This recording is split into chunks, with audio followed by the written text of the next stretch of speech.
या माता पिता का हाथ।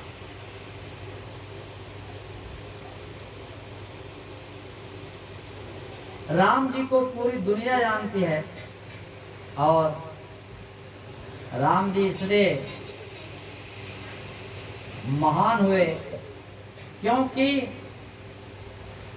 उनका एक ही उद्देश्य रहता था। सबसे जगते थे तो क्या करते थे, प्रातः काल उठ के रघुनाथा और माता पिता गुरु नावै। माता पिता और गुरु को नमन करते थे। ऐसा रामचरितमानस में नहीं लिखा कि प्रातः काल उठ के रघुनाथा और 33 करोड़ देवी देवता नवावे माथा, ऐसा नहीं लिखा। लिखा है क्या? वो सीधे लिखते हैं माता पिता गुरु नावै माता। तो इसीलिए इन तीनों का उन्होंने सम्मान किया और वो सम्मान करने का प्रतिफल मिला कि आज पूरी दुनिया जो है उसको मानती है और जानती है। इसके विपरीत रावण का पूरा जीवन देखे तो रावण जो है इसलिए पूजनीय नहीं है क्योंकि पिता का अवहेलना किया, माँ का अवहेलना किया। जो भी गुरुजन या बुजुर्गजन या मंत्री लोग उनको कोई मंत्रणा देते थे, कोई अच्छी सलाह देते थे तो कभी वो मानते। इधर भी वंत है और उधर भी वंत है। राम के पक्ष में भी वंत है और रावण के पक्ष में भी वंत है। इधर वंत कौन है? जामवंत। और उधर वंत है माल्यवंत। ध्यान दीजिएगा, इधर भी वंत है उधर भी वंत है, लेकिन राम जी जो है वो जामवंत की बात सुनते थे, हनुमंत की बात सुनते थे, उनको आदर देते थे। लेकिन रावण जो है अब माल्यवंत अपने मामा की बात कभी नहीं। और इसीलिए वो अहंकार का प्रतीक बना और अहंकारी रावण का जो है आज भी लोग पुतला फूकते हैं और कोई भी अपने बेटे का नाम रावण रखना नहीं चाहते। सब नाम मिल जाएगा, है ना, दुर्योधन भी मिल जाएगा, लेकिन रावण नाम आप लोग, रावण नाम मिलता नहीं है मेरे भाई। मैं भी बहुत घूमा, अभी करीब करीब जो है 50 साल मेरा उम्र हो रहा है, लेकिन मैंने अभी रावण नाम का आदमी नहीं देखा। आप लोग देखें मुझे बता दें। तो वो जो है अहंकार का प्रतीक है। कंस मिल जाता है, दुर्योधन मिल जाता है। कंस नाम का मैं बहुत मुझे मिला, कंस राम साहू, कंस राम फलाना, ऐसा कंस मिलता है, दुर्योधन मिलता है। ये भी जो है अहंकार के प्रतीक हैं, लेकिन रावण जो है वो मिलता नहीं है मेरे भाई। और देखिए राम और रावण का एक ही राशि है, राम और रावण का एक ही राशि है, लेकिन एक जो है अपने माता पिता गुरुजनों का, बुजुर्गों का सम्मान करता है, सेवा करता है, इसलिए वो जो है सबका जो है वो आइडियल को हिंदी में क्या कहते हैं, प्रेरणा स्रोत बन जाते हैं।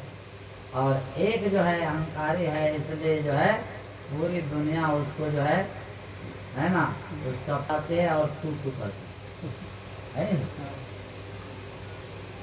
इसीलिए किसी ने बहुत सुंदर लिखा है, अभिवादन शीलस्य नित्यम वृद्धोपसेविनः चत्वारि तस्य वर्धन्ते आयुर्विद्या यशो बलम। जो गुरुजनों का, बुजुर्गों का सानिध्य प्राप्त करता है, ऐसे व्यक्ति की 4 चीजों में वृद्धि हो जाती है, और वो है आयु में, विद्या में, यश में और बल में, है ना। 4 चीजों में वृद्धि हो जाती है, आयु, विद्या, यश और बल। और जो इनका अवहेलना करता है उनका पतन होने में देरी नहीं लगती। रावण जो है अपने ही सगे भाई को अपना नहीं बना पाया, है ना। अपने ही सगे भाई विभीषण को अपना नहीं बना पाया, और वो जो है रामा दल में मिल करके कहते हैं नहीं, घर के भेदी लंका खाए, अपना नहीं बना पाया। और उसी को जो है देखिए, रावण और विभीषण दोनों सगे भाई हैं, है ना, एक दूध के भाई हैं, दूध भाई कहते हैं। और राम जी, रावण का वो क्या है, दुश्मन है नहीं भाई। तो राम जी दुश्मन के भाई को अपना बना लेते हैं, राम जी दुश्मन के भाई को अपना बना लेते हैं, लेकिन रावण जो है अपने भाई को अपना नहीं बना पाता। और इसीलिए जो है उनका पूरा जो है पतन होता है।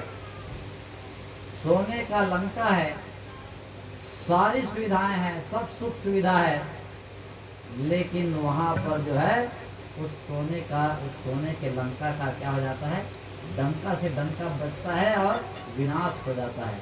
कबीर साहब कहते हैं, 1 लाख पुत्र 1.25 लाख नाती, अवतार रावण घर दिया नाती। उनके घर एक दिया जलाने वाला भी नहीं बचा, क्योंकि कौन जलाएगा, क्योंकि जलाने वाला ही नहीं बचा।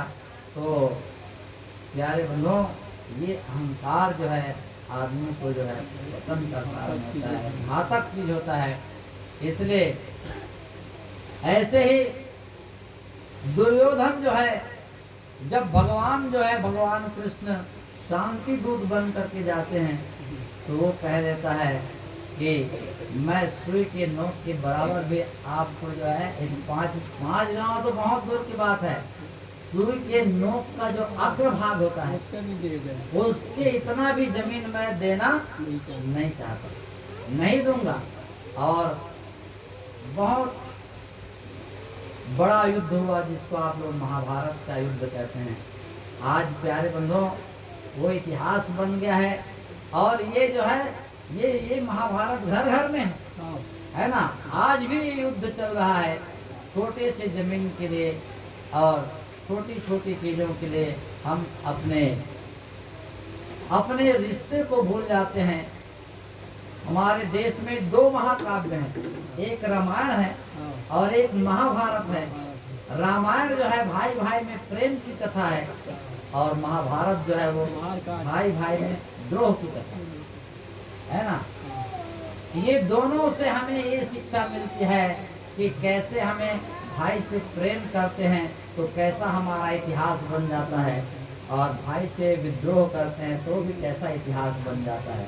तो दोनों ये रामायण और महाकाव्य हमें सिखाते हैं, और उनसे हमें शिक्षा लेनी चाहिए।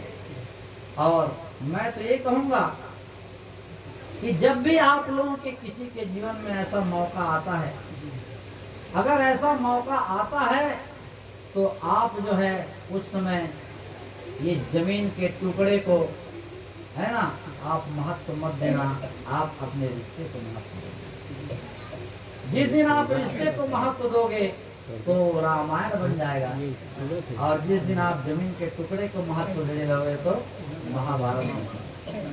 और कुछ नहीं है, बस यही है।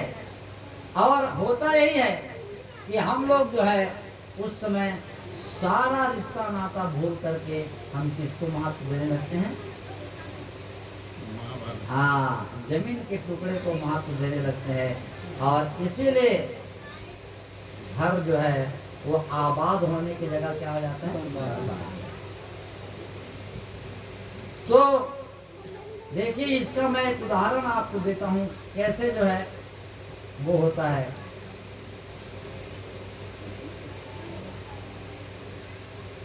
एक नई वधू आई, और नई वधू आई तो अपने दायज में जो है स्कूटी लेके आई, समझ है ना, स्कूटी समझते हैं, दायज में स्कूटी लेके आई। और स्कूटी जो है उसकी सास जो है वो भी सर्विस में थी, उसका बेटा सर्विस में, और वो बहू भी सर्विस में।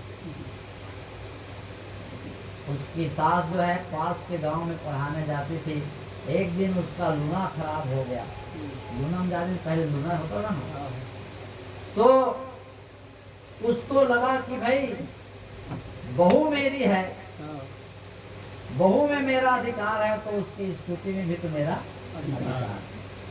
ऐसा सोच करके वो जो है, क्योंकि लूना खराब हो गया है, तो वो स्कूटी में चली गई। बहू को नहीं पूछी। बहू के अंदर भी जो है, मैं भी नौकरी में हूँ, है ना, ईगो जो है वो हर्ट करता है, ईगो टकराता है, अहंकार ही तो आदमी को पतन की ओर ले जाता है। उसको लगा कि ये मेरे बगैर पूछे कैसे ले गई। ठीक है मेरी सास है, लेकिन वो अधिकार पहले मेरा है, वो मेरी स्कूटी है, और ये बगैर पूछे कैसे ले गई। मतभेद हो गया। वो जो है अपने वो स्कूटी को अपने बहन के लिए वापस अपने मायके भेज दी। वो उसमें जाएगी कहाँ, पढ़ने के लिए, लेकिन सास को चढ़ने नहीं दी। और वो ऐसा तमाशा खड़ा हुआ कि उसको उस घर से विदा होके जाना पड़ा था, तलाक लेके। जब हम सामान को महत्व देते हैं तो रिश्ता जो है वो छोटा हो जाता है, और जब हम रिश्ते को महत्व देते हैं तो सामान छोटा हो जाता है, नहीं के बराबर हो जाता है। सामान तो फिर भी हम खरीद सकते हैं, लेकिन रिश्ते को वापस खरीदा नहीं जा सकता, है ना। एक ऐसे नई बहू आई, नहीं अब वो जो है किचन में गई, पहले वो चाय का तस्करी नहीं होगा, अभी फूंक फूंक के किया तो वो जो है वो किचन में गई, पहले तो वो प्लेट उनके हाथ से गिर करके टूट गया, चाय भी गिर गई। हाँ, चाय भी गिर गया। टूटने की आवाज आई तो घर का मालिक भड़क गया, कहा कौन तोड़ दिया, है ना। आज हाँ, जोर से आवाज आया तो उसका लड़का कहता है कि आपको चिल्लाने की जरूरत नहीं है, माता जी ने प्लेट तोड़ी है। तो उसका बाप कहता है कि वो तुम्हारी नहीं आई है, वो नहीं तोड़ सकती क्या। तो वो लड़का कहता है पिताजी, मैं इसलिए पूरे विश्वास के साथ कह रहा हूँ कि ये प्लेट माँ ने तोड़ी है, अगर मेरी जो नहीं आई है वो तोड़ती तो माँ चिल्लाती ये अभी नहीं आई है, पहले दिन किचन में गई है, आज प्लेट तोड़ी है, पता नहीं क्या क्या तोड़ेगी है। प्लेट टूटने के पीछे से कोई आवाज नहीं आई है, इसका मतलब है कि माँ के हाथ से प्लेट टूटा। फिर भी घर का मालिक था, थोड़ा स्वाभिमान होता ही है। किचन की ओर कदम बढ़ाया और जोर से चिल्ला कर कहा किसने प्लेट तोड़ा। तो सास बहू सहयोग से दोनों किचन में थे। सास जो है अर्थात घर की मालकिन जो है किचन से बाहर निकलती और कहती हमने प्लेट तोड़ा है, क्या करो। इतने में तो वो जो है भीगी बिल्ली की तरह कदम पीछे किया और वापिस अपने कुर्सी पे आके बैठ गया, बहू को बचा लिया। बहू आती है, अपने सास का चरण पकड़ती है, हाँ, और उनके आंखों में आंसू। सास बहू को उठाती है, गले से लगाती है और कहती है पगली, इसमें रोने की क्या बात है, टूटने की चीज है, टूट गया। अरे ऐसा प्लेट एक हाथ और टूट जाता तो भी चलता, एक हाथ प्लेट और तोड़ दो तो भी चलेगा। ये प्लेट तो हम खरीद लेंगे, लेकिन तुम्हारे और मेरे बीच में जो सास और बहू का या माँ बेटी का जो रिश्ता है वो टूट जाएगा तो वापिस जुड़ने वाला।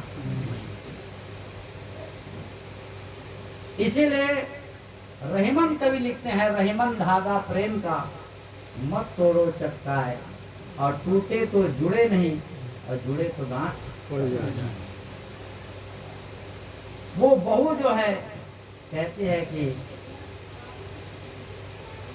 माता जी मेरे हाथ से प्लेट टूटा था और सारी गलती आपने अपने सर ले लिया, वाकई में आप महान हो, तो वो माँ कहती है कि इसमें महानता की कोई बात नहीं है बेटी। जब हम रिश्ते को महत्व देते हैं तो सामान छोटा हो जाता है, और सामान को महत्व देते हैं तो कभी भी अगर आपके जीवन में ऐसा समय आए, आते ही रहता है घर गृहस्थी में, तो आप सामान को जो है महत्व मत देना मेरे भाई, है ना। जमीन के टुकड़े को, बैंक बैलेंस को, या ये सोने चांदी के जो है पत्थर को आप जो है महत्व मत देना, आपके रिश्ते को महत्व देना। क्योंकि सदगुरु कबीर साहब कहते हैं, बे प्रेम न बाड़ी उपजे, प्रेम न हाट बिकाए, और बिना प्रेम का मानवा बांधे अंकुर। ये प्रेम हाट बाजार में मिलता नहीं है, अगर मिलता तो बड़े बड़े जो है ये टाटा बिरला खरीद लेते, है ना। अगर ये जो है प्रेम कहीं बाड़ी में उपजता तो बड़े बड़े जो फार्म हाउस वाले हैं उसको पैदा कर लेते, वही लगाते। लेकिन ये बाहर उपजने वाला नहीं है, बाहर खरीदा नहीं जा सकता, ये भीतर की बात है ना। ये प्रेम जो है भीतर की बात, और प्रेम ही परमात्मा का दूसरा रूप है। ये भी आप समझ लीजिए कि प्रेम ही परमात्मा का दूसरा रूप है। प्रेम को ईश्वर कहा गया है, और जिसके अंदर प्रेम नहीं है वही यम का जीव होता है, वही यमराज का जीव होता है। इसलिए आज माता जी जो है वो तो चली गई, लेकिन एक भरा पूरा परिवार छोड़ गई है, संस्कार छोड़ गई है। एक अच्छे परिवार से वो आई थी, आज उस परिवार में जो है विधायक है ना, और ऐसे घर घराने से वो यहाँ आई थी। और ये भी यहाँ भी वो कहते हैं माई मैं दोनों पुर उजियारी, उधर भी उजियार की, इधर भी उजियार की।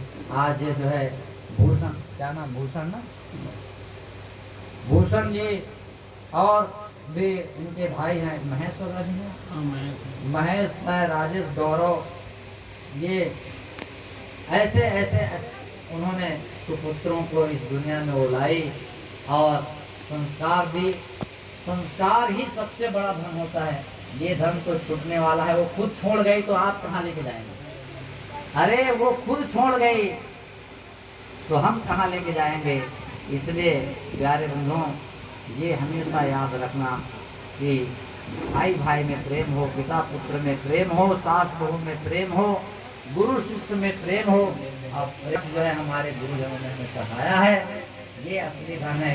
इस संस्कार धन को हमें लेके जाए, और यही उन्हें अपनी सच्ची श्रद्धांजलि होगी। तो मैं उस माता को नमन करता हूँ। वो जब तक थी, इस स्थूल शरीर होने के बाद भी, है ना, वो जो है ना खुद तो उठ नहीं सकती थी। जैसे मेरा कदम घर में पड़ता था तो वो कहती थी कि साहब जी आ गए हैं, जल्दी से अपने बहुओं को इशारा करती थी, लाओ थाली लाओ, लोटा लाओ, चरण पखारो, आरती करो। कैसा संस्कार था। और वही संस्कार जो है आप लोगों को उस धन को लेकर के आगे बढ़ना है। तो मैं और ज़्यादा न कहते हुए और उस महान आत्मा को नमन करता हूँ, माता जी को श्रद्धांजलि समर्पित करता हूँ। साहेब बंदगी, साहेब बंदगी।